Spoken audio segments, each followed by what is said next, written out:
Good morning, dear students.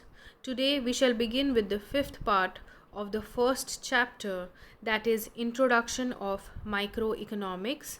In the previous part, we had studied about opportunity cost, which is the value of resource in its next best alternative use.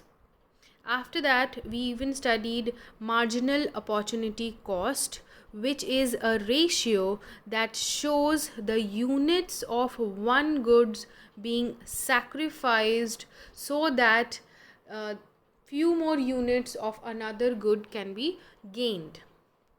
So, moving on, what is an economy? An economy is a framework or system within which economic activities of production, consumption, and capital formation are undertaken. So, an economy is basically a framework under which various kinds of economic activities are taken up, and through that, an individual earn their living. Now, there are various kinds of or types of economy. So, there are three types of economy, namely market economy, centrally planned economy, and mixed economy. Let us discuss each of these economy in detail. The first one is market economy. Market economy is the one in which the means of production are owned, controlled, and operated by the private sector. This economy is also known as capitalist economy. So this market economy is the one in which means of production are nothing but capital that is required for production to take place. So these means of productions are owned, controlled, and even operated by private sector. So this particular type of economy is also known as capitalist economy. So let us discuss the features of market economy. The first one is private ownership over means of production. So private individuals are the owner of capitals over here in this type of economy. The second feature is independent decision making. So under this kind of economy, private individuals are free to decide what is to be produced, how much it is to be produced, and from where production has to be distributed, and to which region it has to be sent. All those kinds of decisions are taken up by private individuals. The third feature is level of competition. Under this kind of economy, competition is very stiff because there are various individuals who own resources, and they want to provide with good products so that they are able to get as much profit as they can. The next feature is profit motive. Over here, production is taken up only and only with the motive of gaining profit. The next feature is non-interference of government. Under this kind of economy, the government does not interfere, the government does not tell how much a particular commodity is to be produced, and what is to be produced, and where is it to be distributed. All these things are for the private individuals to decide, and the government does not interfere in the working of these private individuals. The last feature is price mechanism guides all decisions.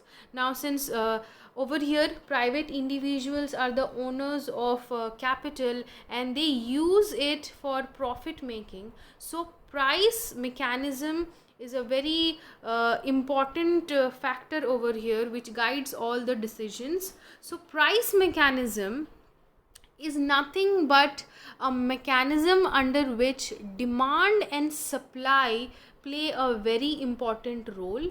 If for a particular commodity the supply is less and demand is more, the price of that commodity is going to be higher.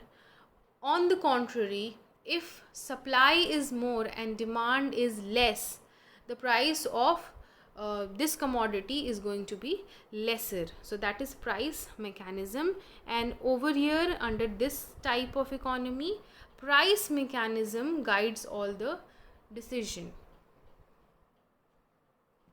The second type of economy is centrally planned economy. It refers to an economy in which means of production are owned, controlled, and operated by the government. This economy is also known as socialist economy. So, under this type of economy, all the resources are owned, controlled, and even operated by the government. As a result, it is known as socialist economy. The features of centrally planned economy are state ownership over means of production. So it is the government who owns all the resources which can be used for production. The second feature is decision making by government. So over here, under this type of economy, the government decides what is to be produced, where it is to be distributed, how much the people should consume. All these decisions are taken up by the government. The next feature is level of competition. Since all the resources are owned, controlled, and operated by the government, competition is negligible over here. There is no competition in this type of economy. The next feature is social welfare motive. So over here, the motive is not profit making, it is to provide welfare to the society. And the next feature is planning mechanism guides all the decision. So every government plans certain things so that development can take place, so that the individuals living in that particular country are able to lead their life in a better manner. So all these planning decides how these means of production are to be used, where it is to be used, and things like that. So it is the planning mechanism that guides all the decision. The next type of economy is mixed economy. Mixed economy refers to a system in which public and private sector are allotted their respective roles for solving the central problem of the economy together. So we already know what is the central problem. So under mixed economy, both public and private sector play their roles. They together function and rather coexist in a economy. So the features of mixed economy are coexistence of public and private sector, as I've told you. The next feature is restriction on the holdings of property. Now over here, under this type of economy, private individuals can own property, but there is a restriction on the amount of their holdings. The next feature is control of monopoly business of large industrial houses. So in this case, the government controls monopoly businesses. Monopoly business means a business where there is only one seller. So in that case, if there is only one seller, that seller is going to charge a huge amount of money in exchange of its product. So the government controls such monopoly business so that they are not able to exploit their customers. The next feature is control over the price mechanism by the government. So Under this type of economy, price mechanism plays its role. Demand and supply determine how much price is to be kept, but the government also plays its role. If the price of a particular commodity is rising very high, the government interferes over there, and the government seals the price. The next feature is public distribution of essential goods. Because government over here plays a very important role, so these food items are provided to the individual through public distribution. The last feature is development planning for achieving faster economic growth. So under this type of economy, the focus is on development, and for that both public and private sector play its role. So over here the differences of these three economy are mentioned. Centrally planned economy. So these are the economies where the economic activities such as production, consumption, investment and exchange are firmly controlled by the government or some central authority. In case of free or market economy, there are the economies where the economic activities are controlled by the market forces. In case of mixed economy, these are the economies where the economic activities are governed by the free play of market forces but are regulated by the government. So in case of centrally planned, all the decisions are taken up by the government or central authority. In case of market economy, the market is in complete control of private individuals, and in case of mixed economy, there are certain market forces, price mechanism plays its role, but government also regulates these things. The next difference is economic decisions are driven by the motive of social welfare. In case of free economy, economic decisions are driven by the motive of profit maximization. And in case of mixed economy, economic decisions are driven by the motive of both profit maximization and social welfare. So in mixed economy, it is mentioned that it is driven by both profit maximization and social welfare, because we need to balance these two things in order to become more developed nation. The consumer is not sovereign. The central authority decides what goods are to be produced for the people. So over here the central authority decides what is to be produced. In case of market economy, the consumer is sovereign. The consumer buys goods according to their choices. In case of mixed economy, the consumer is sovereign. However, public distribution system ensures the supply of essential goods to the consumer. The next difference is most resources are controlled or owned by the government. The government decides at what price the goods are to be sold in the market. In case of market economy, most resources are controlled or owned by the people. The market determines the price of goods and services. In case of mixed economy, resources are controlled both by the government and by the people. Prices are determined by the market, but the government regulates or controls the prices of essential goods. So the prices are decided by the government in centrally planned economy. Under market economy, it is decided according to the market forces, how much is the demand and how much is the supply pertaining to it. In mixed economy, the government lets that price mechanism to work, but for certain necessary items, the government fix the prices. The next difference is public sector dominates the economic activity.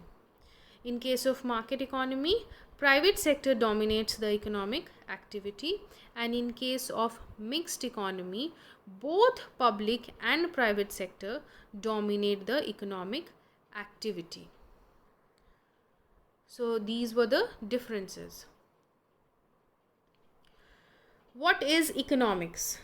It is a social science of human behavior which aims at allocation of scarce resources in such a way that consumers can maximize their satisfaction, producers can maximize their profit, and society can maximize social welfare. So there are types of economy. On the basis of nature and scope, economics can be divided into positive economics and normative economics. So there are two types of economics on the basis of nature and scope. Let us study about it. Positive economics. Positive economics deals with the economic issues related to past, present, or future. It deals with such economic situations which can be studied by using facts and figures. For example, 22% of population in India is absolutely poor. So positive economics deals with all those issues that are related to either the past or present or future, and these the data that is present in positive economics, that can be studied through various kinds of facts and figures. Like for example, over here they have clearly mentioned 22% of population in India is absolutely poor. So this 22% is the fact, it is a figure. So the features of positive economics: these statements highlight and analyze the economic problems of past, present, and future. So these statements, they analyze the economic problem pertaining to past, present, or future. The next feature is these statements are verifiable truths. So positive economics not only deals with any kind of truth, it only and only deals with verifiable truth, the truth that can be verified using various facts and figures. The next feature is these statements do not reflect any opinion. So there is no place for opinion in positive economics. In positive economics, only those data are included which can be verified. The next type of economics is normative economics. Normative economics is the economics of what ought to be. It deals with the opinions of economists related to economic issues. For example, Mahatma Gandhi National Rural Employment Guarantee Act will one day bring an end to the problem of unemployment in the country. So this normative economics deals with the economics of what should be. It deals with the ideal situation. So for example, they have mentioned that Manrega will one day bring an end to this problem of unemployment in a country. So over here it is an opinion of what should be, and this is what normative economics deals in. So the features of normative economics are: these statements involve value judgment. So over here they are talking about the opinions and the judgment of various economists. The next feature is these statements lead to controversies and debates. Since normative economics deals with the opinion of economists, as a result, it often leads to various controversies because the opinion of one individual may not match with the opinion of someone else's. The next feature is these statements indicate opinions and are therefore not verifiable for truth. So these statements, whatever is mentioned, it cannot be verified. The next feature is these statements reflect what ought to be as a solution to economic problem. So under this economics, they are trying to provide with a solution of the economic problems that we have already seen. Over here they are dealing with what should be done. So this is the difference between positive economics and normative economics, and bases are also mentioned. So the meaning are positive economics deals with what is or how the economic problems are actually solved. Normative economic deals with what ought to be or how the economic problems should be solved. The second basis is verification. It can be verified with actual data. For normative economics, it cannot be verified with actual data. The purpose of positive economics is it aims to make real description of an economic activity. Normative economics aims to determine the ideals. The next basis is suggestive. Positive economics is based upon facts and thus not suggestive. Normative economics is based upon individual opinion and therefore it is suggestive in nature. Value judgment. Positive economics does not give any value judgment, that is, it is neutral. Normative economics gives value judgment. And over here there are few examples that are mentioned.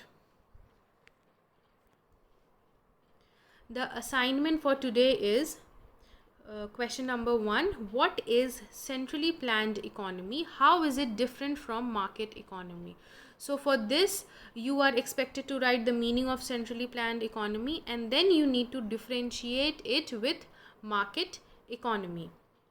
The next question is distinguish between positive economics and normative economics. I am sure you will be able to do it.